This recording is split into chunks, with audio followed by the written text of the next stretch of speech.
Holly with eXp Realty, and I'm here with your February 2021 market update.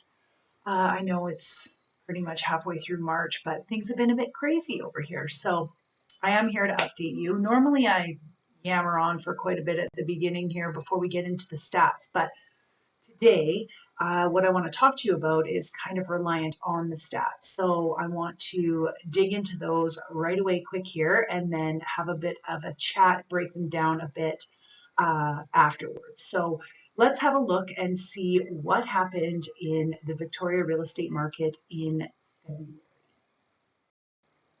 So February 2021 was a super busy month again. Solds are up 53.3%, 863 this year over 563 last year.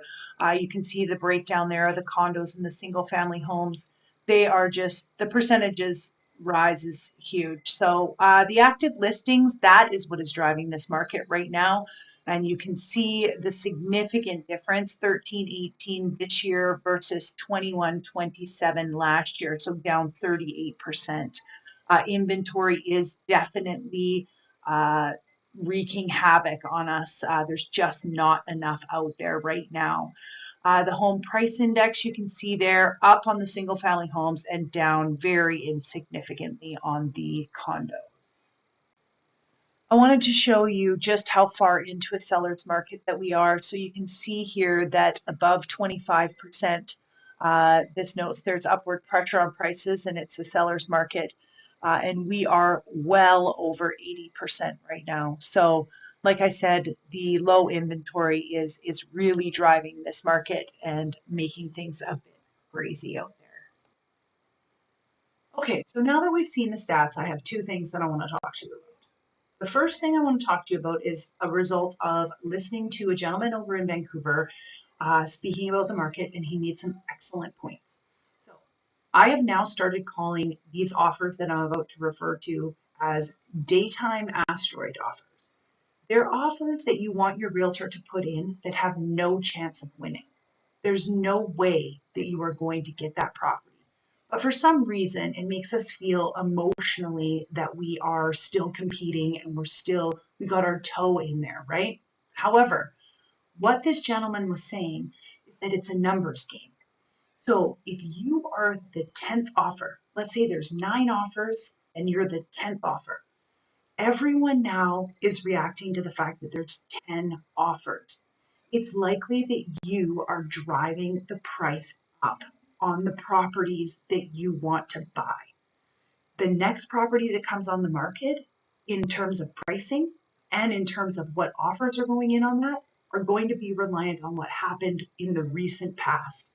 So if you are putting in offers that have no chance of winning and you are driving the price up for the other buyers, what you are ultimately doing is driving the future price of properties that you want to buy higher. So stop doing that. If you are competitive and you have a chance of winning that home, then it's reasonable. And I'm not saying if you're going in $100,000 over asking and you don't get it, that you've done yourself a disservice. That is the market we are in and it sucks. I totally get that. But if your realtor is advising you that the offer that you are putting forward is not strong, I want you to really think about what the long-term effects of putting that offer in actually is. So that's number one. Thank you to whoever that man was in Vancouver. He made some very good points. The second thing that I want to talk to you about, and this may be viewed as contentious. However, the president of the Victoria Real Estate Board stated in the stats release, I'm going to read it so that I don't get it wrong. He stated, David Langlois, I believe his last name. Sorry, David, if that's not it. Gentle density and the building of new homes are the only pathway to moderate housing prices in our area. So I need you to think about that for a minute, and I need you to consider where you stand on development in your community. Instead of every time a new development is proposed, facing off that with just a straight up no, we don't need towers, we don't need this, we don't need that. Maybe we could start looking at it and saying, yes, if. Because ultimately what's happening is if we don't begin doing some higher density development in Greater Victoria, we are never going to get a handle on these prices. So all of the things that we're worried about in terms of, you know, what's going on and our children being able to afford homes or, you know, these sorts of things, all of those things are going to come true if we continue, and we see a lot of this in Victoria, if we continue with this NIMBYism around development.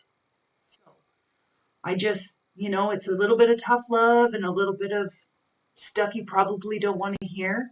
But ultimately, what it comes down to is we do have to push forward with some development, and we have to be realistic about where we stand in this market.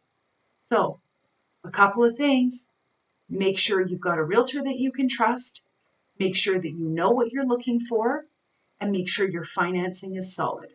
Same advice as always. So, I want you to take care, stay safe and healthy out there. And of course, if you are thinking about buying or selling, you can reach out. Even if you aren't and you have questions about the market, please feel free to get in touch. Stay well. Bye bye.